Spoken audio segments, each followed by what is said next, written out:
ละบ่มีเอาตีกูผิดจิตนาขอประทานอภัยว่า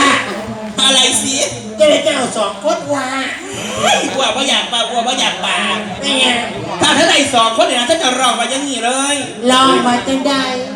ว้าวนี่มันอร่อยโอ้โหคือจะพ่อใจเนาะพ่อใจละรถจะให้ไปเลือกเอาตามสมควรน้องๆนะต่อไปเป็นคิวของรถจะใหม่นะครับมักใครก็ไปเรียกเราเลยคนเลยข้างที่กันต้อยซิปเปิลต้องครับเรียกพร้อมมาเรียกสักที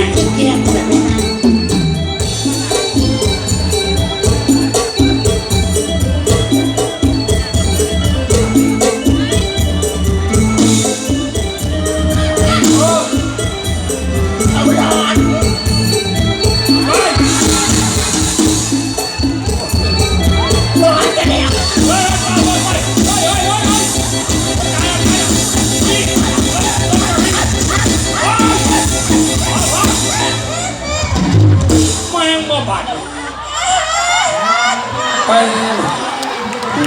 ปาโอ้ย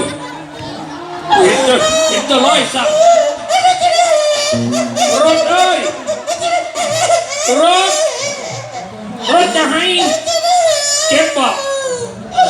มีเองโอ้ยกูว่าน่าจะไปห่วงปั่นนั่นเลยทำไมบังคับไปครับพระองค์พระองค์พ่อมึงจะยุ่หันอุ้ยแต่แรกมาเป็นองค์ไส้น้อยไปได้แกเป็นองค์ไส้ใหญ่ตัวนึง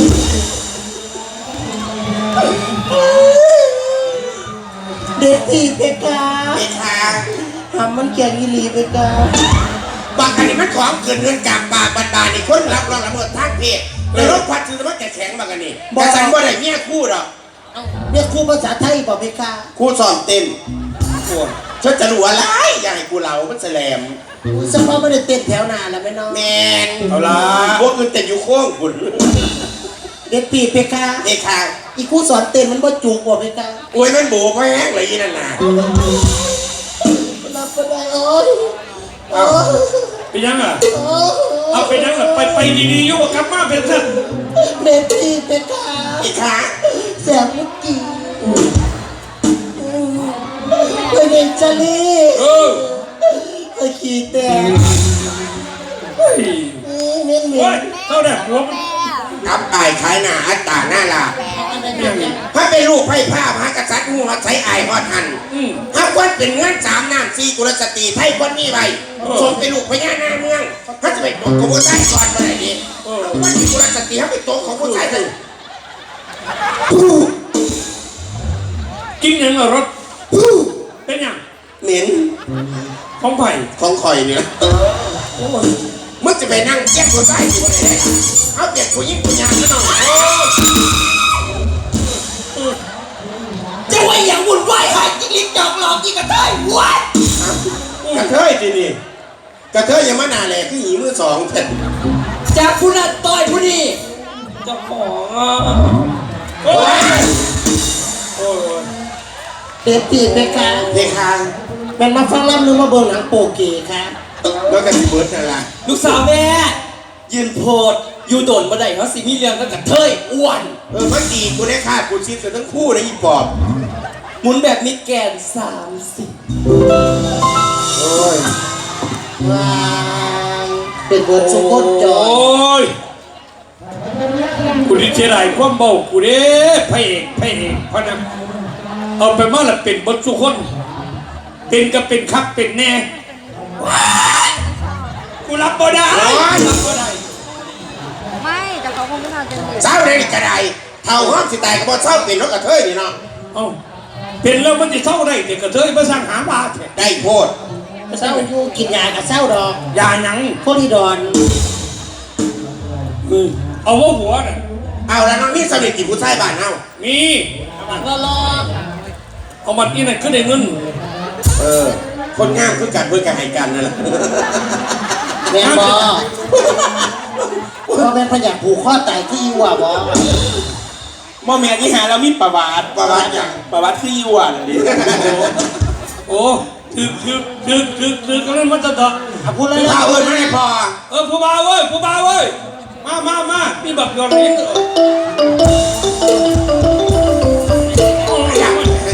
เอากันเด้อ ไอ้กันว่าถูกเกียบได้หรอกนะเสียบที่เราได้หรอกว่าเอาว่าเกียบ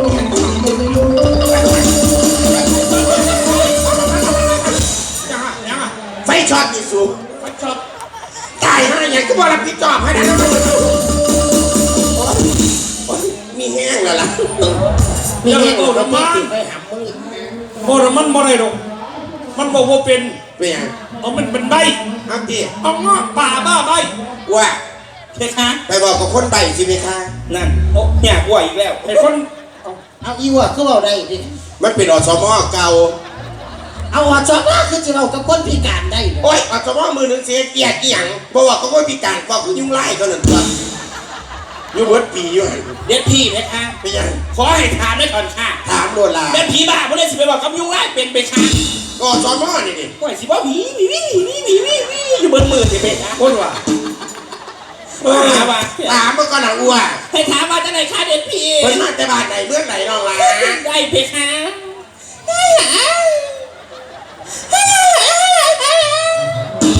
จ้าตูกเป็นนี่ดีได้ไหม ว่าไงหาย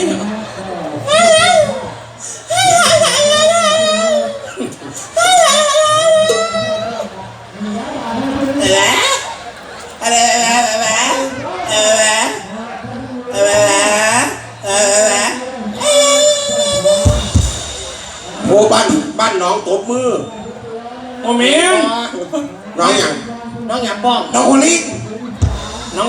หูลิงเอามาเฮ็ดยังไงเฮ็ดไปบ่ นี่บ้าน น้อง นี่กับหัว นี่กับลิงไง โอ้ โอ้ ย ยลิงดอกคือขี้ข้องเท่าเลย ลิงจะไปลิงกับมันที่ตัว ว่าถามไปได้ว่าเอ้ยสวยบ่น้องล่ะ ได้เพคะ โอ้ยกูอีฮอนบ่คือกันตัว จบปาก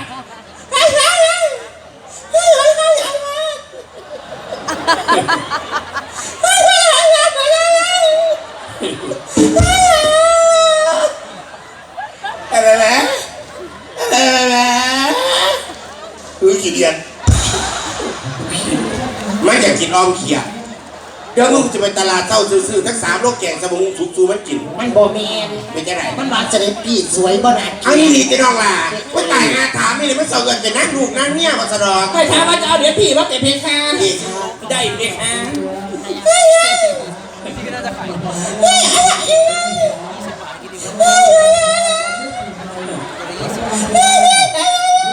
คู่กัน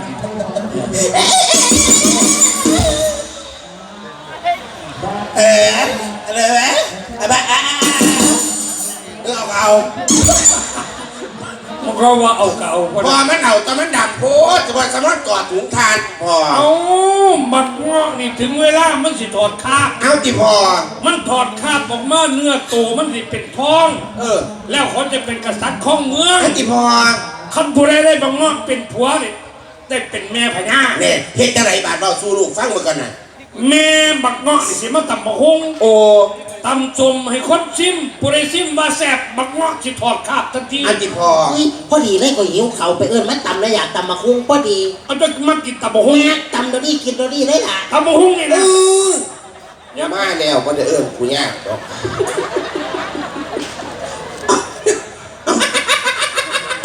จะเถอะอย่ามาขึ้นกะหรี่ป่วยจะสูอีนี่บอกเป็นโรคค่อยหนาน่ะโรคยังก่อน พ่อแม่ โรคยัง โคโรนา เอาจริงกูก็ค่อยโดนหนาเนาะ บ่แม่น เอาให้กินเสด็จแม่น่ะนะ นี่นะ ปู่ศาสตร์ลงเสด็จแม่ ปูต โอ้ยตาปู่มาขึ้นเสด็จแม่ขึ้นแต่มือให้โลนี่ ำอย่าว่าเขาคนจะที่เขาจะเล่นการพนันจังเลยเบิ้งหน้าเบิ้งตาได้ไหมปูลงโอ้ 4-2 เดียว เอาหัวมาตำพี่กูว่า นั่นเนี่ยอ้วอีกแล้ว แกตำเพียนได้ว่าเด้อ หุ่นมึงคืออีวะเป็นตาตำดีตำ เพียนได้ว่าได้จะกิน เด็กก็ได้ โอปานี่ นี่อ่ะ อยากได้ซะแล้ว โอ้ยเป็นบอลเลยล้าง มันบ่ได้ล่างสิละดี รถแต่หน้าพี่คาลืมนี่